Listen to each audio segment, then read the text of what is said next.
Salut à tous et bienvenue dans une nouvelle vidéo qui va vous retourner le cerveau. Mais ne vous inquiétez pas, nous ne sommes pas là pour vous diagnostiquer, vous ou votre voisin agaçant. Nous sommes simplement là pour explorer quelques scénarios intéressants et voir comment un psychopathe ou un sociopathe pourrait y répondre. Rappelez-vous, si vous vous inquiétez d'être peut-être un psychopathe, vous n'en êtes probablement pas un.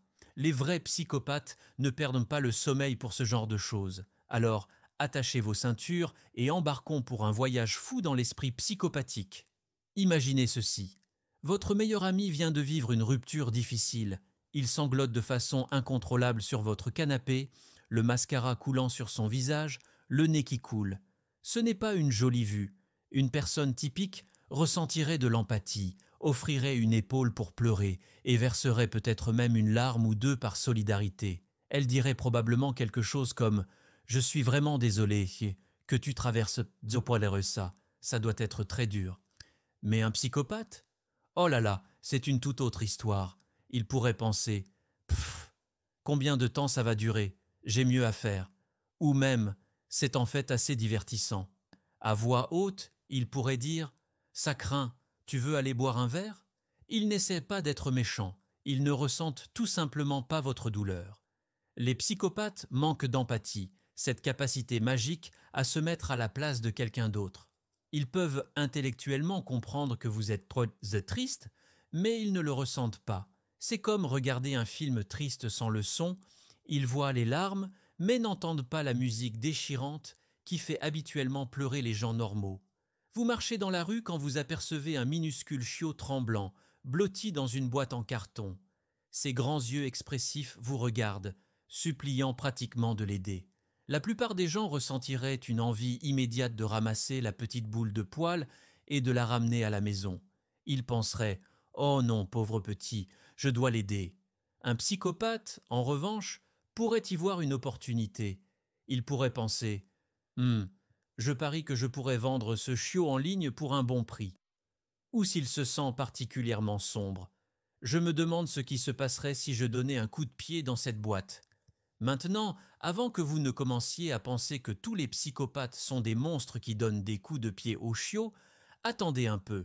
Beaucoup ne feraient-ils pas de mal aux chiots, pas par compassion, mais parce qu'ils savent que c'est socialement inacceptable et pourrait leur attirer des ennuis. Ils pourraient y même ramener le chiot à la maison s'ils pensent que cela les fera bien paraître aux yeux des autres. Ce scénario met en évidence une autre caractéristique clé des psychopathes.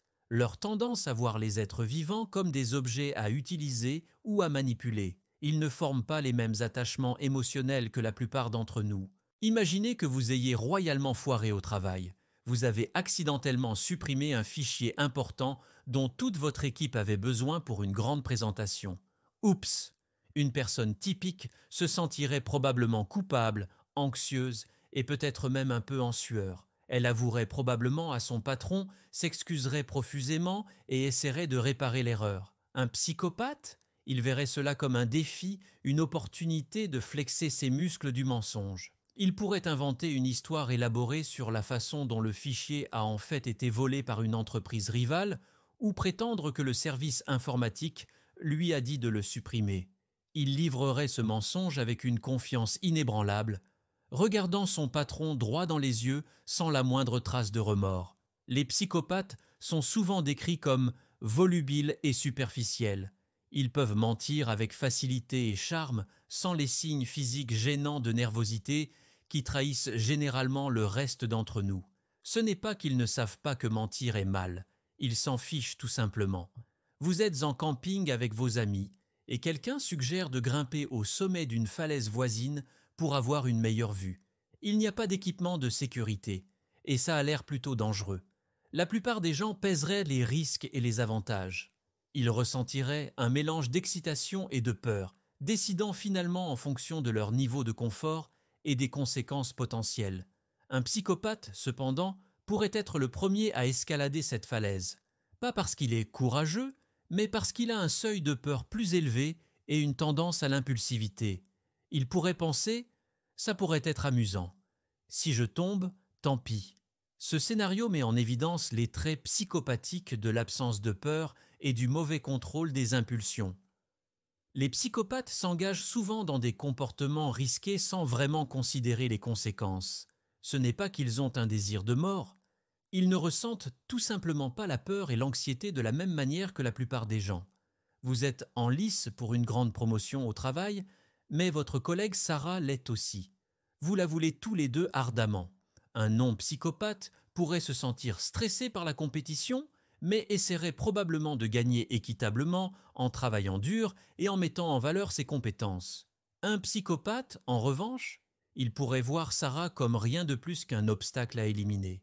Il pourrait commencer à répandre des rumeurs sur elle, saboter son travail, ou même essayer de séduire son partenaire pour créer le chaos dans sa vie personnelle. Tous les coups sont permis en amour, à la guerre et dans l'ascension de l'échelle sociale, n'est-ce pas? Ce scénario met en évidence les traits psychopathiques de la manipulation et de l'absence de contraintes morales. Les psychopathes considèrent souvent la vie comme un jeu à gagner par tous les moyens nécessaires. Ils ne se sentent pas coupables de blesser les autres pour obtenir ce qu'ils veulent. Votre bureau organise une collecte de fonds pour un hôpital local pour enfants. Tout le monde est censé contribuer ou se porter volontaire. La plupart des gens se sentiraient bien d'aider, peut-être même excités de faire une différence. Ils pourraient donner de l'argent, donner de leur temps, ou les deux. Un psychopathe pourrait voir cela comme une obligation ennuyeuse ou une opportunité de gain personnel. Il pourrait penser « Comment puis-je utiliser cela pour me faire bien voir sans rien faire réellement ?» Il pourrait faire un spectacle en donnant une grosse somme, mais seulement quand les autres regardent, ou se porter volontaire pour un rôle très visible qui demande un effort minimal. Ce scénario démontre les traits psychopathiques du charme superficiel et de l'égocentrisme. Les psychopathes s'engagent souvent dans des comportements prosociaux, non pas par réel souci des autres, mais parce que cela bénéficie à leur image ou à leur agenda. Vous êtes en couple depuis 1 an, mais vous avez réalisé que ça ne marche pas. Il est temps de rompre. Une personne typique se sentirait probablement triste, conflictuelle et inquiète de blesser les sentiments de son partenaire.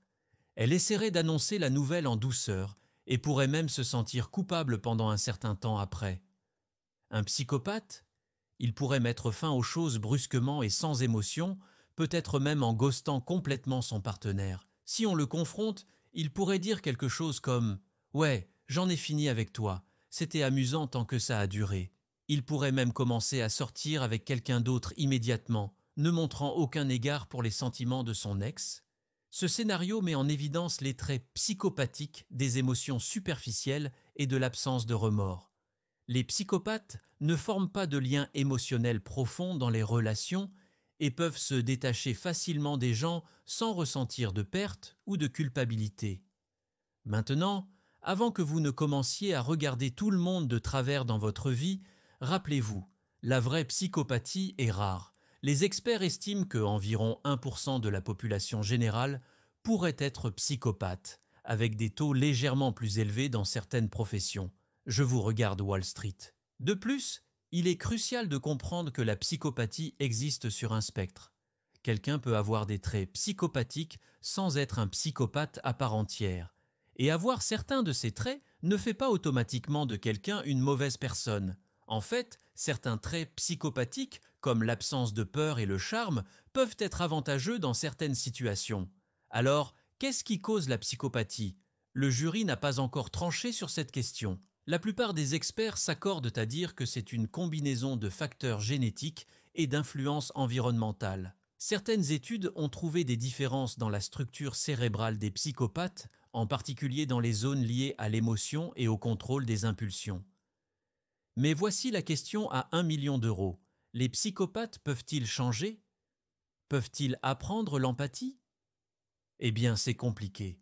La thérapie traditionnelle ne fonctionne souvent pas bien pour les psychopathes car elle repose sur des connexions émotionnelles et des sentiments de culpabilité ou de honte, des choses que les psychopathes ne ressentent pas vraiment. Cependant, certaines approches plus récentes se concentrent sur l'enseignement aux psychopathes d'un comportement prosocial en faisant appel à leur intérêt personnel. L'idée est que s'ils comprennent que bien traiter les autres peut leur être bénéfique à long terme, ils pourraient être plus enclins à le faire. Ce n'est pas tout à fait la même chose que de développer une véritable empathie. Mais bon, il faut bien commencer quelque part, non? En conclusion, La psychopathie est une condition complexe et souvent mal comprise. Bien que les scénarios que nous avons discutés puissent sembler extrêmes ou même comiques, ils mettent en évidence des traits réels que les psychopathes manifestent. Il est important de se rappeler que la psychopathie est une condition clinique, pas juste une étiquette pour quelqu'un qui est méchant ou inconsidéré. Si vous êtes vraiment inquiet que vous ou quelqu'un que vous connaissez puisse être un psychopathe, il est préférable de consulter un professionnel de la santé mentale. Ils peuvent car fournir une évaluation appropriée et des conseils. Et rappelez-vous, si vous vous inquiétez d'être un psychopathe, vous n'en êtes probablement pas un. Les vrais psychopathes ne passent généralement pas de temps à s'inquiéter de leur santé mentale. Ils sont trop occupés à à vivre leur vie. Merci d'avoir regardé cette plongée profonde dans l'esprit psychopathique. Si vous avez aimé cette vidéo, n'oubliez pas de liker, vous abonner et partager, à moins que vous ne soyez un psychopathe. Auquel cas, faites ce que vous voulez. Je suppose que vous alliez le faire de toute façon.